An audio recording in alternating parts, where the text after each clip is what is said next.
शुभविवाह या मालिकेच्या 2 एप्रिलच्या भागामध्ये आता भूमी आणि आकाश दोघ जण एकाच रंगात रंगून गेलेले असतात। मग आकाश म्हणतो, बघितलंस भूमी, तू कितीही रंग लावायला नकार दिलास ना तरी सुद्धा आपण दोघं एकाच रंगात रंगलोय।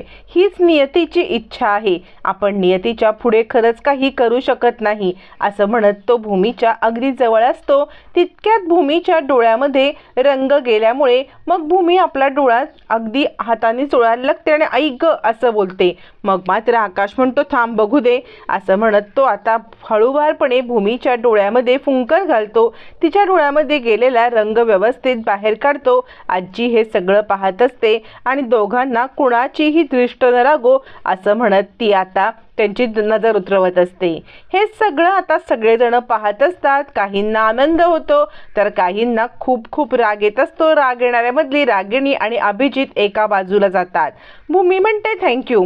यावरती आकाश म्हणतो, चक्क भूमी मॅडम मला थँक्यू म्हणतायत, म्हणजे खरंच हे तर अलभ्य लाभ झाला। भूमी म्हणते, तू माझ्या डोळ्यामधील कचरा काढलास त्यासाठी खरंच खूप थँक्यू। अभिजित हे सगळं बघतो आणि इकडे पुन्हा एकदा धुळवडीचा कार्यक्रम सुरू होतो। अभिजित म्हणतो, आई बघतेस ना काय चाललंय ते बघतेस ना। यावरती मग मात्र रागिणी म्हणते, या सिच्युएशनचा आपण एकदा फायदा घ्यायचा आहे।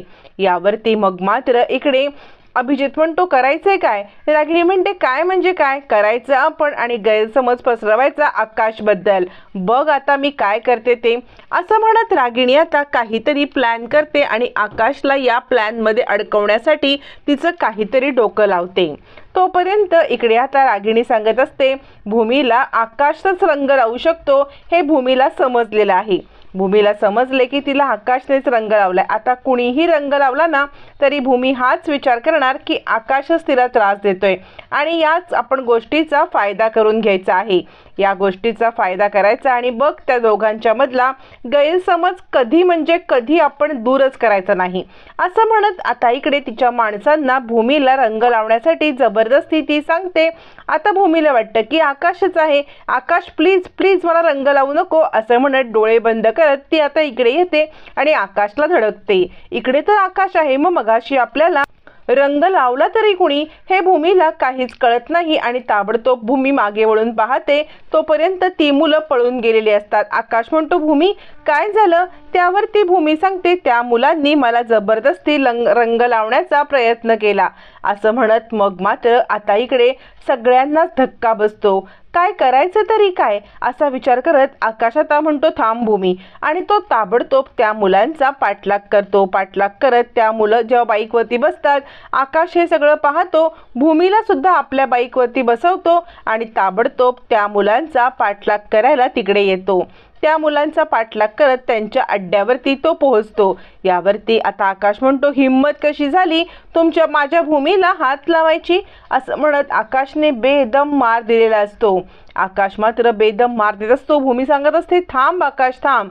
यावरती आकाश म्हणतो, जर माझ्या भूमीला तुम्ही हात लावण्याचा प्रयत्न केलात तर हात तुमचा मुळापासून उपटून टाकेन असं म्हणत आकाश इकडे आता बेदम मार देत भूमीची माफी मागायला सांगतो।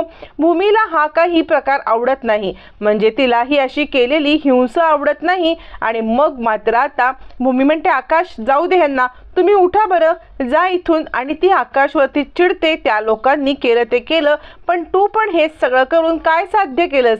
तू तरी काय साध्य केलंस? या सगळ्यामध्ये तू पण तितकाच दोषी आहेस कारण तू त्यांच्या पातळीवरती उतरलास असं म्हणत भूमी आकाशवरती चिडते आणि ताबडतोब घरी निघून येते। आकाश विचार करत असतो, काय करावं म्हणजे भूमीचं मन बदलेल, तिला माझं प्रेम कसं कळत नाहीये असा विचार करत आता आकाश सुद्धा घरी येतो। तोपर्यंत मानसी आणि आता आजी बोलत असतात की भूमी आणि आकाश गेलेत तरी कुठे? तेवढ्यात आता तिकडे भूमी येते। भूमीला पाहून आजी म्हणते, काय झालं? भूमी म्हणते, काही नाही, मला उशीर होतोय, मी निघते। आता भूमीची अस्वस्थता मात्र आता इकडे आजीला कळते आणि ती मानसीला म्हणते, काय ग काय झाले बघ जा असं म्हणत ती आता भूमीच्या पाठोपाठ मानसीला पाठवायला निघते। तोपर्यंत इकडे आता आकाश येतो आणि भूमी आली का घरी? आजी म्हणते, अरे झालंय तरी काय? आकाश घडलेला सगळा प्रकार सांगतो आणि आकाश म्हणतो, अगं काही माणसांनी भूमीला रंग लावला, मग मी कसं काय गप्प बसणार होतो? आणि भूमीला असं वाटलं की मी त्यांच्या पातळीवरती उतरलोय, ती माझ्यावरतीच चिडली। असं म्हणत आकाश घडलेला प्रकार आजीला सांगतो. आजीने मानसीला आता ऑलरेडी भूमीसोबत बोलायला पाठवलेलं असतं. तोपर्यंत मात्र आता मानसी भूमीकडे येते आणि ताई झालं तरी काय इतकं, म्हणजे त्या गुंडांनी तुला त्रास देण्याचा प्रयत्न केला, मग फक्त आकाश भाऊजींनी तुला वाचवलं, मग या सगळ्यामध्ये तू त्यांच्यावरती का चिडलीस? मला तर तुझा राग कळतच नाहीये की तू इतकी का चिडलेली आहेस. भूमी म्हणते त्याने माझ्यावरती हे केलं, मग यांनी त्यांच्या पातळीवरती उतरून का हे सगळं करायला हवं होतं? मला हे काही पटलं नाहीये. आकाशचं वागणं मला पटलं नाही. आणि जर त्यांनी माझ्यावरती केला होता हल्ला तरी सुद्धा आकाशने माझी इतकी बाजू घेण्याचं काय कारण होतं? जसे की मी त्याची बायकोच होते. यावरती मानसी म्हणते हो तर तू त्याची बायकोच. असं म्हणत मानसी आता आपलं तोंड बंद करते. अचानकपणे तोंडून निघालेलं सत्य आता मानसी तोंडातच दाबून ठेवते आणि पुन्हा एकदा भूमीसमोर नॉर्मल असल्याची ॲक्टिंग करत ती म्हणते अगं ताई तू कशाला या सगळ्यामध्ये त्रास करून घेतेस? असं म्हणत ती भूमीला समजवत असते. पण मात्र भूमी म्हणते काय बोलतेस बायको? यावरती भूमीला आता मानसी सांगते नाही, म्हणजे मला तसं नाही म्हणायचं, तू त्यांची बायको नाही आहेस, पण तरीसुद्धा एक माणुसकी म्हणून त्यांनी हे सगळं केलं तर? भूमी सांगते नाही, पण माझ्या बाबतीत त्यांनी काही करायची गरजच नाही आहे, मुळातच मला तो आवडतच नाही. यावरती मानसी म्हणते पण त्या लोकांनी तुझ्यासोबत जे केलं ते योग्य होतं का?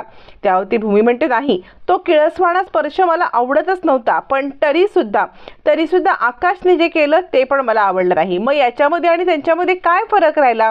असं म्हणत भूमी आता चिडूनच बोलत असते.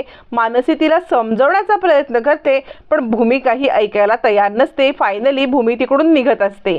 त्यावेळेला मानसी पुटपुटते की ताईला कसं कळत नाहीये की भाऊजींचं तिच्यावरती किती प्रेम आहे ते?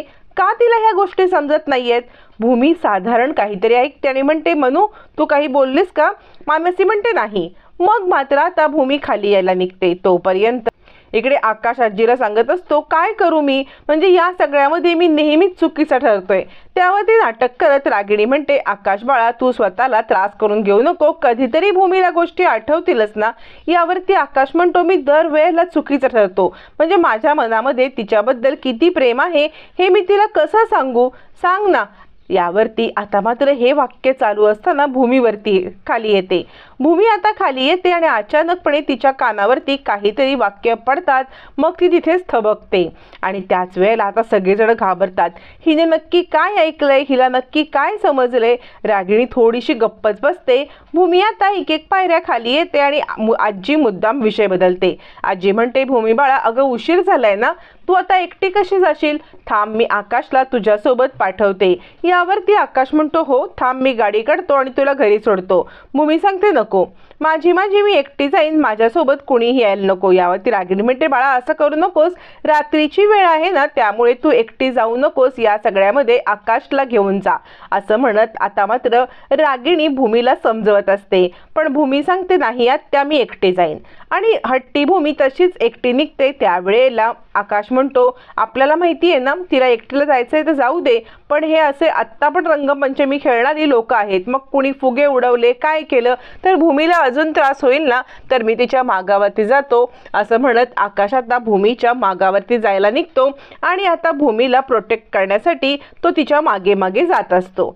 यावरती रागिणी म्हणते जा जा तू तिच्या मागे जा, कारण उगाचच काहीतरी नको. आणि यावरती आकाश म्हणतो कधीतरी माझं प्रेम भूमीला समजेल आणि त्या दिवसाची मी वाट पाहीन. असं म्हणत आकाश भूमीच्या मागावर जातो. इकडे आता दुसऱ्या दिवशी भूमी पुन्हा एकदा तिच्या कामावरती जॉईन होते. कामावरती जॉईन झाल्यावरती सगळे धुलीवंदनाचे कपडे आता ती प्रेसमध्ये टाकण्यासाठी लॉन्ड्रीमध्ये टाकण्यासाठी पाहत असते. त्यावेळेला आकाशचा कुर्त्यामध्ये तिला एक कागद सापडतो, A4 मित्रमंडळ.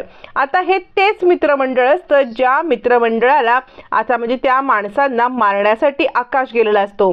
त्यांना 21,000 रुपयाची पावती दिली आणि त्याच माणसांना मारलं, म्हणजे हे आकाशचं नाटक होतं. मग भूमी चिडते आणि तू मला इम्प्रेस करण्यासाठी हे सगळं केलंस ना, मुद्दाम मला फसवलंस ना, असं म्हणत भूमी आता आकाशला सांगते, हे बघ तुझ्या इथून मला ही पावती सापडली, या सगळ्यामध्ये तू मला अडकवलंस, असं म्हणत भूमी चिडते आणि आता आकाशला नको नको ते बोलायला लागते. आकाश म्हणतो, माझं ऐक, मी खरंच काही केलेलं नाहीये.